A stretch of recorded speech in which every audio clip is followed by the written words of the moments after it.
Sapagkat ang kaharian ng langit ay tulad sa isang tao na puno ng sangbahayan, na lumabas pagka-umagang umaga, upang umupa ng manggagawa sa kanyang ubasan. At nang makipagkasundo na siya sa mga manggagawa sa 1 denaryo sa bawat araw, ay isinugo niya sila sa kanyang ubasan. At siya'y lumabas nang malapit na ang 3 oras.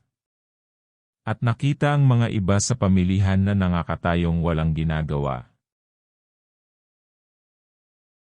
At sinabi niya sa kanila, "Magsiparoon din naman kayo sa ubasan, at bibigyan ko kayo ng nasa katuwiran." At nagsiyaon ng kanilang lakad sa ubasan. Lumabas siyang muli nang malapit na ang mga oras na 6 at 9. At gayon din ang ginawa. At lumabas siya nang malapit na ang 11 oras, at nakasumpong siya ng mga iba na nangakatayo. At sinabi niya sa kanila, "Bakit kayo'y nangakatayo rito sa buong maghapon na walang ginagawa?" At sinabi nila sa kanya, "Sapagkat sino may walang umupa sa amin." Sinabi niya sa kanila, "Magsiparito din naman kayo sa ubasan." At nang dumating ang hapon, sinabi ng Panginoon ng ubasan sa kanyang katiwala, "Tawagin mo ang mga manggagawa at bayaran mo sila ng kaupahan sa kanila, na mula sa mga huli hanggang sa mga una." At paglapit ng mga inupahan ng malapit na ang 11 oras, ay tumanggap bawat tao ng 1 denaryo. At nang magsilapit ang mga nauna, ang isip nila ay magsisitanggap sila ng higit. At sila'y nagsitanggap din bawat tao ng 1 denaryo. At nang kanilang tanggapin ay nangagbulong-bulong laban sa puno ng sangbahayan, na nangagsasabi, "Isa lamang oras ang ginugol nitong mga huli, sila'y ipinantay mo sa amin. Na aming binata ang hirap sa maghapon at ang init na nakasusunog." Datapwat siya ay sumagot at sinabi sa isa sa kanila, "Kaibigan, hindi kita iniiring. Hindi baga nakipagkayari ka sa akin sa 1 denaryo? Kunin mo ang ganang iyo, at humayo ka sa iyong lakad. Ibig kong bigyan itong huli, nang gaya rin sa iyo.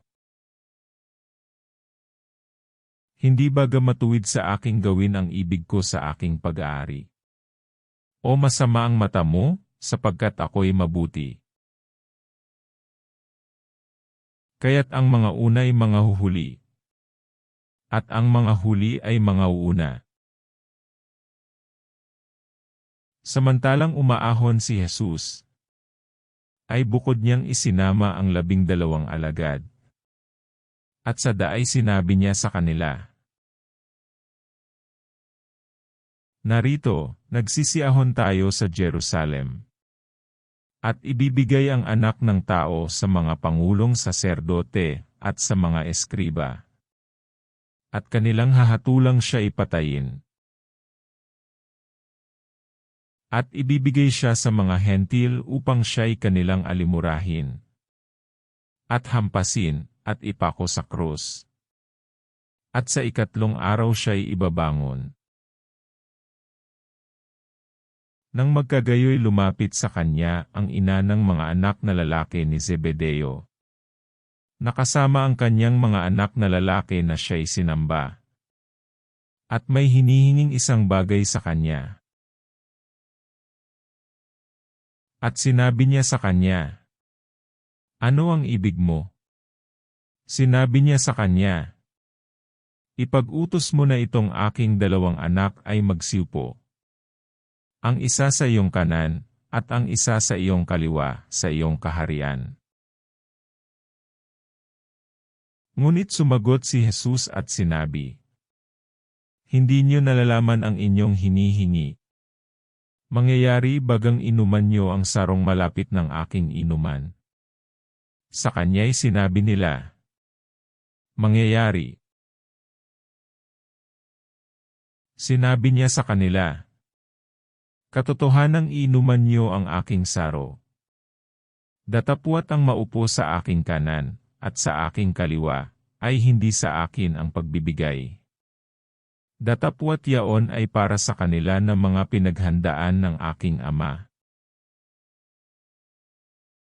At nang marinig ito ng 10, ay nangagalit laban sa dalawang magkapatid. Datapwat sila'y pinalapit ni Jesus sa kanya, at sinabi, "Nalaman ninyo na ang mga pinuno ng mga hentil ay nangapapapanginoon sa kanila. At ang kanilang mga dakila ay nagsisigamit ng kapamahalaan sa kanila. Sa inyo'y hindi magkakagayon, kundi ang sinumang mag-ibig na dumakila sa inyo ay magiging lingkod niyo. At sinumang mag-ibig na maging una sa inyo ay magiging alipin niyo. Gayon din naman ang Anak ng Tao ay hindi naparito upang paglingkuran, kundi upang maglingkod, at ibigay ang kanyang buhay na pangtubos sa marami." At nang sila'y magsialis sa Jericho, ay sumunod sa kanya ang lubhang maraming tao. At narito, ang dalawang lalaking bulag na nangakaupo sa tabi ng daan.